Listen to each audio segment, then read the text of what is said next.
Welcome to the deep dive. I want you to think about the last big conversation you had about leadership.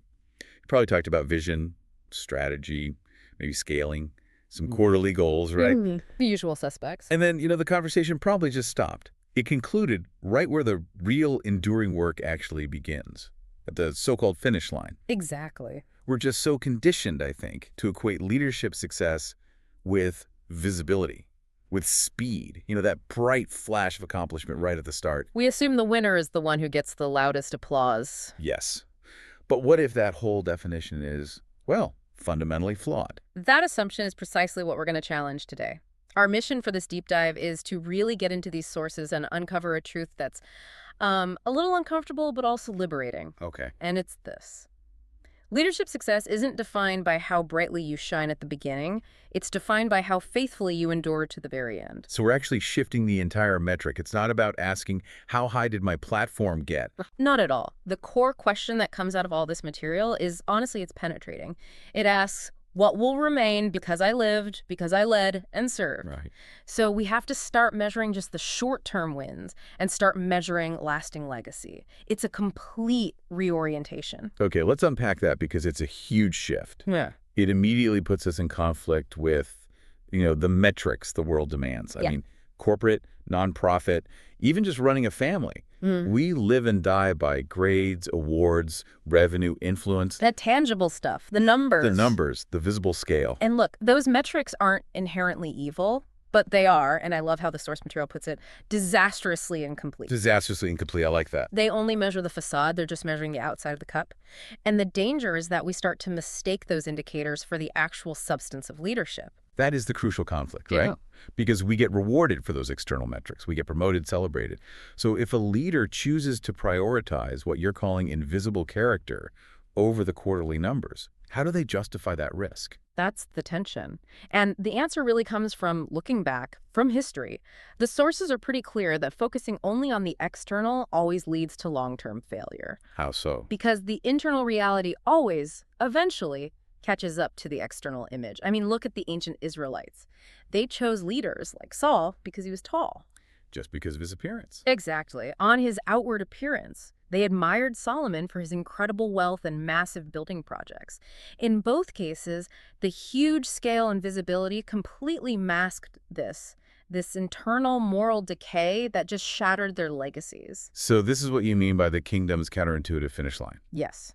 The long-term view, you could say, measures leadership by what lasts, not by what's currently trending. The internal reality defines the external outcome. It does. That famous line, man looks at the outward appearance, but the Lord looks at the heart, isn't just a theological idea. It's a universal principle for longevity. Leaders are measured by character, by courage, by consistency and faithfulness to their mission, not the immediate splash they make. And those are the slow, often unimpressive qualities that get the real result. The generational results, yeah. This brings us to Paul. If anyone had a resume packed with accomplishments, founding organizations, writing foundational documents, massive global impact, it was him. Oh, absolutely. Yet when he gets to his final moments, he doesn't list any of that. He doesn't mention the churches he planted. He strips it all down to an internal audit. From a prison cell, he distills his entire life into 3 simple, deeply internal phrases. He's defining his success by his conduct, not his output. I have fought the good fight. That's integrity, running the race honestly. Then, I have finished the race. Perseverance, not quitting. Exactly. Not quitting when it's exhausting or you're facing setbacks. And finally, I have kept the faith. That's faithfulness, staying loyal to the mission. That just reframes everything. It wasn't about the size of the platform he built at all. His true legacy was in who he built, not what he built. He was relentlessly focused on people, raising up other leaders like Timothy and Titus. And for any leader today, the insight is this. Lasting fruit isn't your programs or your platforms, it's people. It's mentors who become independent, employees who take real ownership. As the sources say, the goal is to bear fruit that will last. But that kind of commitment, Yeah. it requires constant vigilance because every leader starts out with good intentions, but so many end up crashing or just fading away. And the sources are so clear, the crash is rarely sudden. No. And that brings us to the silent thread of leadership. Drift. Collapse is almost never an explosion. It's the result of slow leaks. A leader doesn't just fall off a cliff, they drift off course, degree by subtle degree, often without even realizing it. It's quiet, it's deceptive. And it happens while their calendar is still full of important meetings. Let's break down the anatomy of that drift, because the symptoms are really clear. The sources point to 4 key areas. The first is a loss of clarity. Loss of clarity. The original defining vision starts to erode. It gets buried under the pressure of just daily operations. The leader starts chasing every trend, reacting to every crisis, and the why gets lost under the what. And when strategy is just reactive, the second element kicks in, the collapse of rhythms. This is classic executive burnout. Rhythms are that necessary white space, the time for rest, for reflection, for thinking. When that collapses, the leader develops a hurried soul. A hurried soul. And a hurried soul is always prone to compromise. They're operating from exhaustion, not conviction. They just don't have the margin to withstand pressure. Which leads right into the third and maybe the most dangerous shift, the identity shift. Oh, this is crucial. The leader stops rooting their worth in their core values or purpose and starts rooting it in productivity, in authority, in applause. So their identity becomes externally validated. Exactly, and that makes them fragile, defensive. They start to confuse their role with their person, and a fragile identity is always terrified of criticism. It makes real growth impossible. And all of this culminates in the fourth point, neglecting the internal life. Because if you neglect your private character, your public character will eventually fail you. You can be successful in meetings, you can hit your goals, but if you're declining spiritually or morally on the inside, that decay will surface. It'll destroy the trust you've built. We see this historically. David, the man celebrated for his heart, his courage. His drift didn't start with a bang. It started with a yawn. It did. The sources remind us that his moral failure began at the time when kings went to war, David stayed home. It was comfort, complacency. Neglecting his duty. That led directly to catastrophe. And look at Solomon. His drift began with success, with prosperity and inattention. All that wealth, all those building programs, they provided a cover for his spiritual compromise. It led to a diluted legacy that just fragmented his kingdom. It's a sobering warning, because it means being really busy is a terrible shield against internal decay. So if drift is the threat, the antidote has to be integrity. Integrity is the foundation. It's wholeness. That seamless alignment between your stated values, your identity, and your private actions. The heart really is the wellspring of all true influence. So practically speaking, what are the safeguards we need to protect that internal alignment? The sources are big on 2 things. First, deep accountability relationships. And not just HR check-ins. I mean people who act as a true mirror, who can expose your blind spots. A relational structure that cuts through the leader's defenses. Precisely.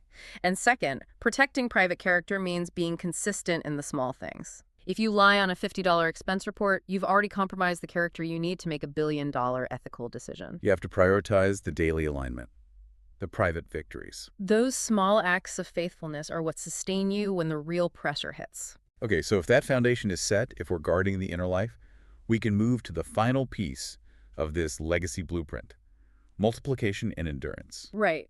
We have to shift from just maintaining our own career to planting a whole forest. Legacy without multiplication is just a single tree. A magnificent tree, maybe. But its influence stops when it falls. Multiplication ensures influence continues, that the impact doesn't end with the current runner. This sounds like Paul's relay race, that blueprint from 2 Timothy. It's that generational echo. Right. Entrust to faithful people who will be able to teach others also. And the crucial, really difficult principle here is that leaders must be willing to release control. That's hard for a lot of leaders. So hard. Hoarding influence feels safe, but it stifles growth. True multiplying leaders actually define their success by the independence of the people they mentor. They resist the urge to be irreplaceable. And that kind of commitment requires endurance. It shifts the whole mindset from a sprint to a marathon. Sustained faithfulness is the key. Endurance is what filters out the seasonal leaders from the generational ones. And you don't build it in comfort. It's forged in the crucible of challenge. Think of Moses in the desert for decades, or Joseph sticking to his character through years in prison. Right. That sustained consistency is what builds trust over the long haul, not just quick, flashy starts. So this means a true legacy isn't an accident. It's not something you figure out in retirement. It's the outcome of deliberate strategic design right now. That's it. Strategic legacy design. Leaders have to plan for sustainability, ensuring their systems, their culture, their whole organization can operate and even grow without their constant personal involvement. Decouple the mission's success from the leader's presence. That's the goal. You have to make that eternal finish line your target, aligning every daily decision not with today's metrics, but with generational outcomes. So if the true metric is faithfulness, integrity, and multiplying other leaders, Yeah. well, that clarifies everything, doesn't it? It does. It transforms ambition into obedience, visibility into fruitfulness, and achievement into, well, discipleship. Or in secular terms, into really advanced succession planning. This deep dive, then, is about giving you permission. Permission to shift your focus away from the applause and toward the lasting echo. The ultimate reward isn't the public party, but that quiet, deep satisfaction of a race faithfully run. The legacy that endures is measured by the lives you've shaped, the leaders you've multiplied, and the integrity you've preserved. Even when nobody was watching and there was no award, that quiet satisfaction, that's the ultimate finish line. That echoing influence long after your own voice is gone, that's the true measure. So we'll leave you with this final, provocative thought drawn directly from the reflective exercises in our source material. If you were to intentionally finish strong, starting this month, starting today, what bold, maybe even painful action would you take right now to signal your commitment to lasting leadership and internal integrity? Define your legacy today, because your ultimate finish line is being shaped right now by every small decision, every value you hold, and every single act of faithfulness.